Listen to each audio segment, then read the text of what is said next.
Okay, so I've learned a little more about our machine. We've got a problem with a lot of slop that the machine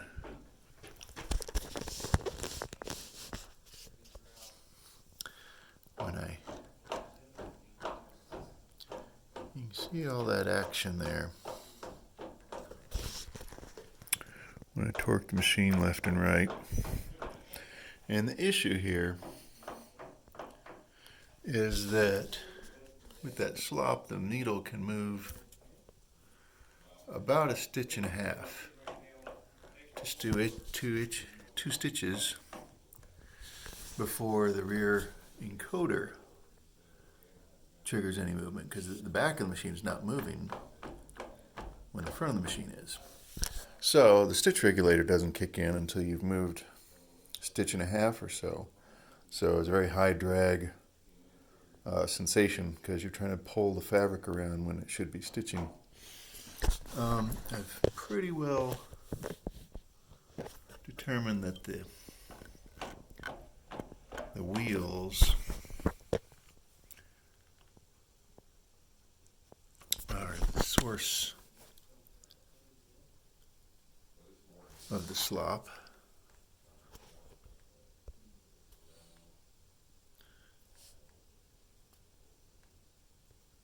That one's not so bad, actually. As well as the fact that the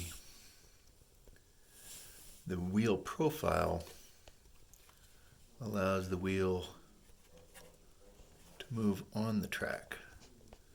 Seems like more of a V-shaped profile instead of a semicircular profile right here would do a much better job. Now, some of the wheels have a flat profile on the bottom. You see right there where the flat is truly riding on that V-rail, allowing lateral motion. And I believe that's intentional, so that this side locks it laterally to right and left. This side supports the machine level. You might think that it would do better with a V-shaped groove on both wheels, but I think the notion that this fairly lightweight aluminum frame could remain that square and at different temperatures, expanding differently between the steel here and the aluminum here. I don't think you'd ever get all four of these surfaces in sync with each other. So I think that's why this is a V for locking and this is a flat to actually allow it to still be true if it moves a few thousandths left or right. Down here we've got similar situation.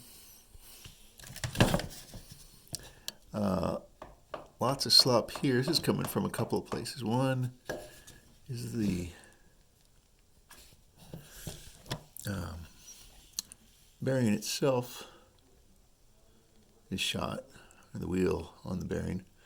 The other is just the really piss poor design of this axle here. It's actually shoulder bolt, but it's like a number 8 bolt, I think, something like that, 1/8 inch, into this 1/8 inch aluminum extrusion. The extrusion is tapped, and then there's this nut here. So there's just very, very little holding this axle true. It's cantilevered. It's not supported at this end. Very, very little bearing surface there. The rear is better supported.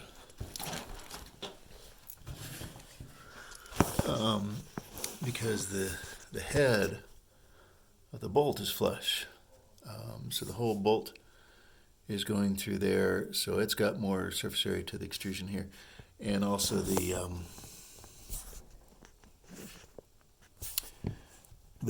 flat of the inner bearing race right there is flush against this. So this bearing is very rigidly captured against that. And let's see here. Yeah, there's a little bit of slop in the wheel, I think just because it's 1,000,000 years old and has rolled a few thousand miles. But the axle itself here is more well supported. Everything is clamped very tightly against that extrusion. And if we push pull here, you can see there's some action, but a lot less than what we've seen in some of the other wheels. Now coming back to this wheel,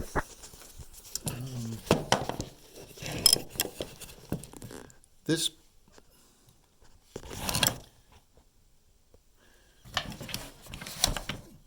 bolt is the only shoulder bolt in all of these axles. Everything else is just a plain bolt.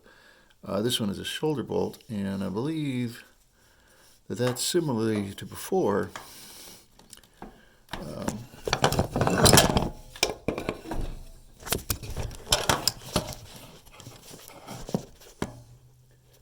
In that it allows this bearing to float in and out, so to ensure alignment on this groove here.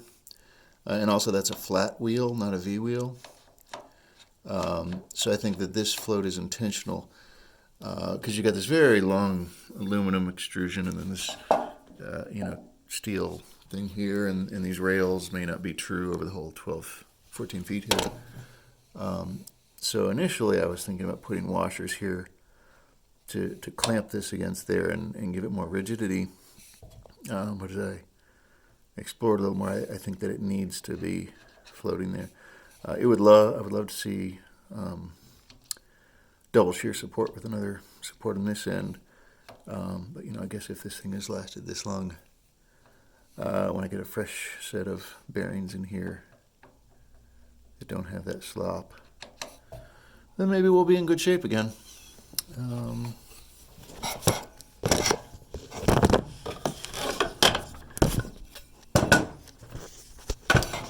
So again, this is the before picture with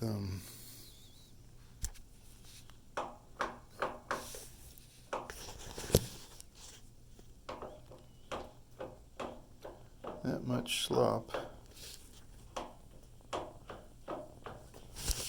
And if you compare this edge to this edge, see there's slop above the carriage and below the carriage. So that's what we're working on.